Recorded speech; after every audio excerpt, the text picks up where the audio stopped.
Hey guys, it's Married to Medicine Reunion Part 1, Season 10. So we start out obviously meeting the girls. Sweetie is trolling Heavenly, brings up her unflattering pictures posted, and apparently leaves a little bit in everybody's room just to troll Heavenly. And honestly, I'm here for it because Heavenly is not a kind person. I don't know who hurt this woman, but she is proper damaged goods. So they get on stage, they're doing flashbacks. I'm thinking it's going to be like the highs of all 10 seasons. The first flashback is hella negative, like Toya and Simone fighting. I'm like, who thought this was a good idea? Because nobody asked for this. Why are we starting off with negativity? Like, what? Even Heavenly was like, what are we doing? I said the same thing because when they say flashbacks, I'm thinking it's definitely going to be the highs. Maybe, couples retreat, something positive. I definitely didn't think. And as the episode went along, it was all negative flashbacks. I was like, this producer must be having a bad day or something. But we start off with Phaedra and how her and Quad used to be close before, the group exiled Quad. And Phaedra is like, yeah, why am I attaching myself to a sinking ship? Like, I'm not about to do that. And I see it. Like, she's on the show newly. She's still trying to get her leg in correctly. It's very different from the show she was on, even though she was on the show for like many seasons. This is kind of like her rebirth back to reality show. So if she sees everybody's turning on one person, why would I want to be an ally to you? Then I hear you even trashing me. Make it make sense. Like, I do not blame Quad for, I do not blame Phaedra for like ditching Quad on the side of the road, honestly. And the ladies bring up the fact that she possibly asked Gregory for $4,000 a month. I believe it. Phaedra is the kind of lady that I feel always liked finer things in life. She was a preacher's kid, so she couldn't be all out with hers, but I believe she did. Gregory has never lied on the show. I don't see him using this as his first lie. Like, even with him on Quad, as uncomfortable as it was, he was honest. He was like, we're both physically abusive to each other. He said that.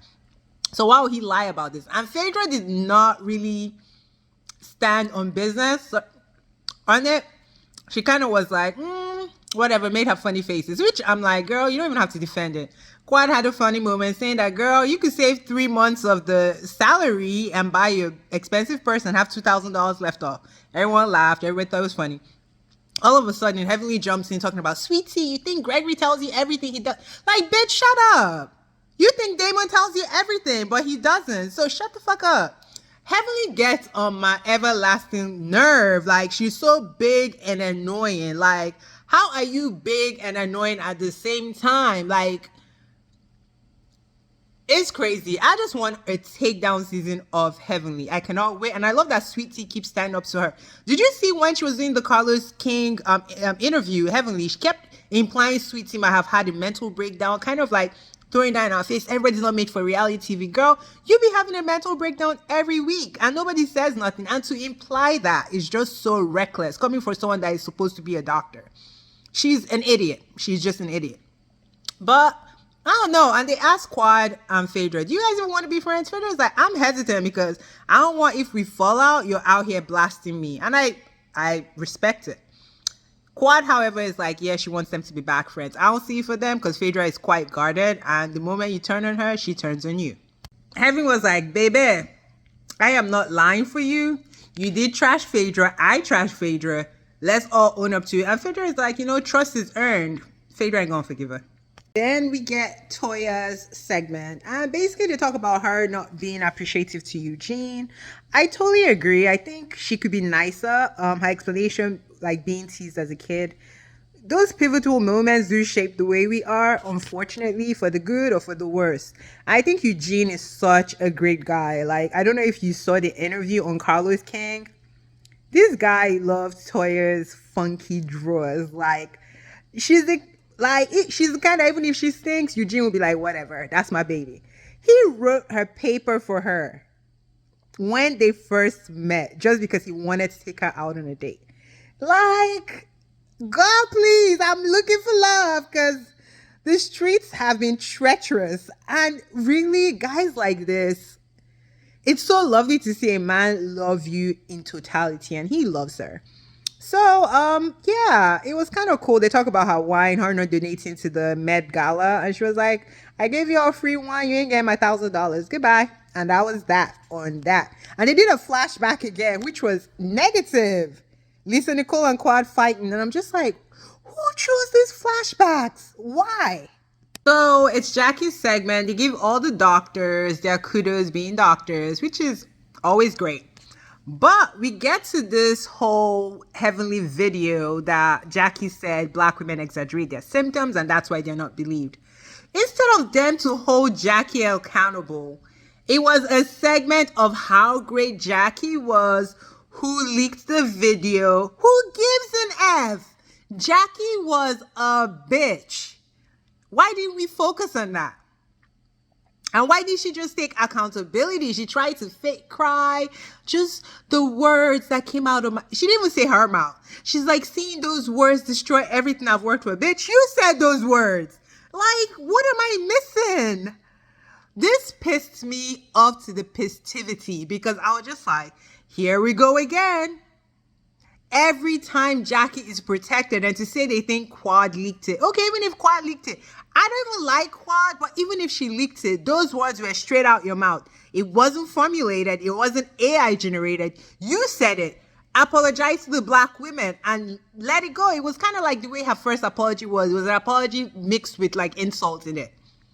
Then all the ladies are like, she's so great. She's so this. Jackie to me can go, but I know Bravo and her have business dealings, so they're never gonna let her go. I don't know why she had first chair. We barely saw her. We barely saw Big Country, like Color Me Pink calls him.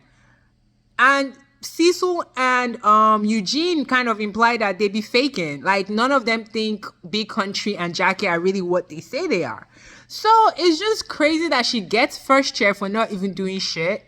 Then she does something where it's like, okay, now you actually have a storyline. Then everybody is basically apologizing for her.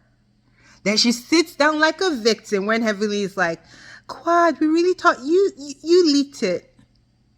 That's not the point. I don't know. This whole segment pissed me off because there was, again, no accountability from Jackie. Jackie gets away with everything. I don't get it. Well, I do get it. So the much anticipated Quad segment comes and basically starts out with her and Toya. And really, honestly, Toya to me is made for reality show because season after season, like they hurt Toya to the white meat and somehow she forgives them once they say sorry. Whether they mean the sorry or not, from her current best friend Simone to Quad, like they say some salacious things. Like Quad implied she was part of the robbery on Anila's house. She said she cheated on Eugene, and Eugene actually brought it up that actually had to be addressed because he knows the person they were referring to. So she's done some crazy stuff and she apologizes. Of course, she says you guys have done stuff, the same Quad apology. And even Toya accepts it, but she's like, it's convenient because basically you were iced out. And literally, I think they get paid per episode. So the fact that she wasn't on a whole bunch of episodes, that cost Quad some money. And when you live a certain lifestyle, it's hard, especially if you don't see it come. Because Quad came to this season thinking, they need me. I'm untouchable. Because, you know, it took a while for her to do her negotiations. I think when she came in, she felt like they need me. I'm untouchable.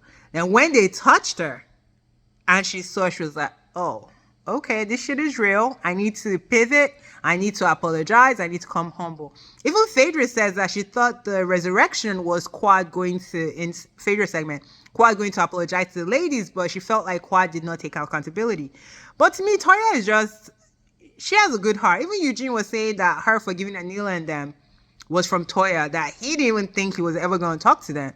But Toya is this person that is easily like, I don't know, she doesn't get as hurt that I think she should, or she doesn't carry it for as long, which is a great attribute. I pray to even be like that in just relieving stuff.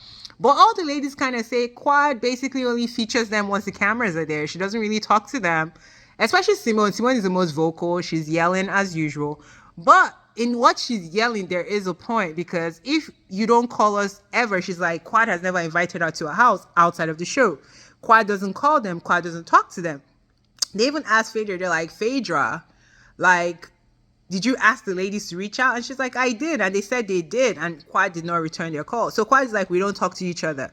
But Simone's making a point that, fine, we don't talk to each other. We're not that friendly. But when pivotal things happen, like when you lost your niece, a lot of people said Simone shouldn't have brought it up. I personally felt like it was public. So how did the public know? Obviously, someone in Quad's camp or Quad put that on the news. So if it's public information, why are we not able to bring it up? Like, I don't get that part. Maybe someone can explain to me. Quad, to me, attempted to cry. She did not cry because Simone was making a good point. Simone was like, tell me one time you reached out to me without the cameras. And she couldn't do it. That is very telling, especially on a show like Married to Medicine. It's not like the other reality shows where they pluck them from different areas. All these people were in each other's lives. Quad got successful. She felt she was better than them. This is not new. This is like 5-6 seasons in the making. It started from Sister Circle, where she kind of started treating them like second-class citizens. She was getting opportunities, which when people change like that, honestly, I can't really be your friend, because if we're friends when we're regular and now you're bigger than me and you feel like you're better than me just because your opportunities are better, it's like, were we ever friends, or were you just in the station because you had no choice? So I don't know. I know she was crying and people are coming for Simone. I don't think Simone did anything wrong. I don't even think Simone heard her when she was like, Simone, Simone. But again, it's like, why can't we talk about it? This thing was featured like on People Magazine, TF, everywhere. Like, if it was supposed to be just inside people that knew, who told the news? Because Quad's niece is not a public figure. But you could also say, I guess, the people that had to remove the body, I don't know, but she was rushed to the hospital. I think she died in a hospital. So technically, or did she die on, oh, she was dead on the property. So yeah, I'm in real estate too. So I know, like, if there's a debt on your property, you have to disclose it. So perhaps that's how we got into public records. So I don't know. I feel both ways about it. I don't think Quad was genuinely as hurt as she portrayed, because there were no tears in between her sniffles, and she talked straight. And I don't know. I just didn't think it was authentic. I think Simone had a point to make, and it was clearly made. Quad is not there for them. We'll see what next episode shows. But this reunion gave what the season should have given, but we're going to take it where we can. Y'all let me know what y'all think in the comments. Bye.